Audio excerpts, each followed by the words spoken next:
It is 7:40 on this Tuesday, November 7th. I'm Tori in studio, Dr. Jaimie Ronchetto from Cinema Vet. Good morning. Good morning. How you doing? First of all, do we like the weather? We liking the weather? So much better. So much better, Yes. right? Nice, cool morning, crisp. Need a little sweater. We're both in sweaters today. Yes. Today we're going to talk about something that's kind of a little bit weird and scary. Yes. If you don't know what it is. Mm-hmm. And that is, I guess the technical term is called reverse sneezing. Right. And does this happen primarily in dogs? Dogs, right. It's a dog thing. Okay. So what exactly is reverse sneezing? So we see this quite often. It happens with all sorts of dogs, big dogs, small dogs, doesn't seem to really matter. Oftentimes, especially the small dogs, owners will say that, you know, they do this weird thing when they're excited. It's almost like they can't breathe. They're trying to get air in. It's like a wheezy kind of snoring noise. And that's that reverse sneeze phenomenon. Other dogs, they may do it when they're excited, but they could do it just any time. And oftentimes we find that there is an allergic component to it. So instead of just sneezing out or coughing, they do this reverse sneeze. So it sounds and looks pretty dramatic because they usually stop what they're doing and they're kind of trying to catch their breath, and it can be pretty noisy. But usually it's fairly, you know, a benign thing that happens. It's very self-limiting typically. If it is something that's going on quite often and it seems to be bothering the pet, if they're doing it all the time, then we can try to control it with antihistamines. And that tends to work pretty well. So there's such a thing as doggy antihistamine? Yep. Like a Benadryl type? Or Sure. Yep. Benadryl. Like a doggy Benadryl?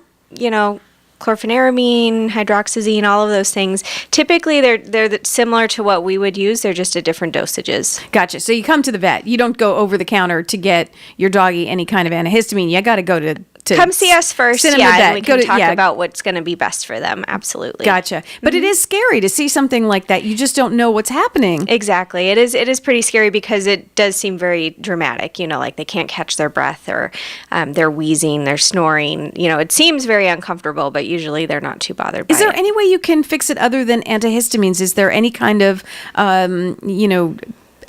calming the pet, or should you try and pet the pet while it's going through this, or just be there for the pet? Like how do you usually if it's happening when they're overly excited, like when you first come home and they're just super excited, try to calm them down, pet them, reassure them, make them just settle, and usually that helps to kind of snap them out. But it's not harmful to the dog at all. It's just a weird thing that they do, and it scares mommy and daddy. Yeah. Until you know what it is. Yeah. Is there such a thing as allergy season? I thought years ago there was an allergy season, but it seems as though allergy season for adults and for humans is all year round. Is that the same for animals right now? It really is. We've had a really terrible allergy season, since the spring, and it just continues to happen or keep going through the fall. Usually winter calms down a little bit. But given where we live here in Southern California, and we're so temperate, we don't have usually a huge freeze. We don't get snow. Many times we will just see allergies all year long. All year long. Yeah. Which brings me to my next question about fleas. We can see fleas all year long.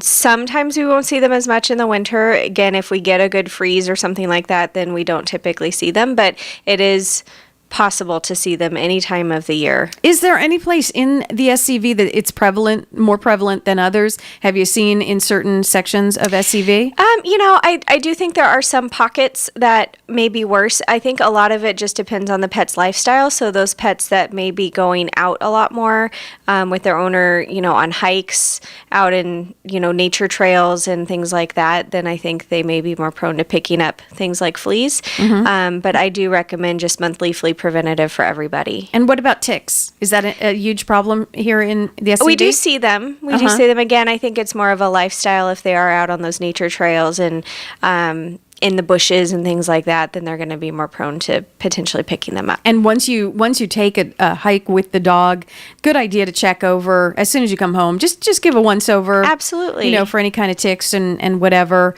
Is there anything that's prevalent right now, early November, going into the holidays, that you see a lot of coming in? Dogs, cats, any kind of pet that you see coming into the Cinema Vet? That just is like a red flag that you want to warn people about? That's a good question. I guess recently we've seen a fair few just little upper respiratory infections. I think it's very similar to us people when the seasons are changing and, it's starting to get into cold and flu season for us. Mm-hmm. It's not necessarily a cold and flu season for them, but we do see a little bit of... So like the flu, doggy flu? Kind of, yeah. Doggy flu. And that does exist.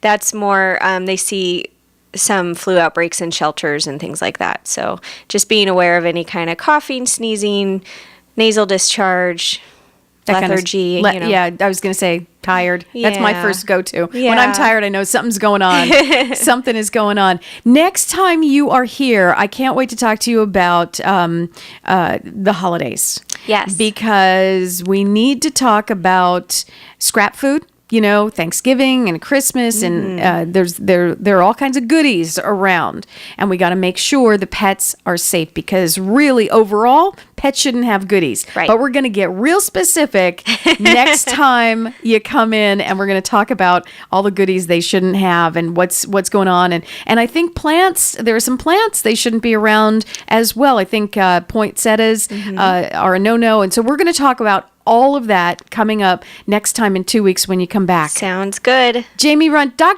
Ronchetto. I gotta give you the official title. Dr. Jaimie Ronchetto, Cinema Vet, over on Cinema Drive. Phone number that you want anyone to call in case they need you? 661-253-9300. Excellent. Great to see you as always. Thank you so much for the great information.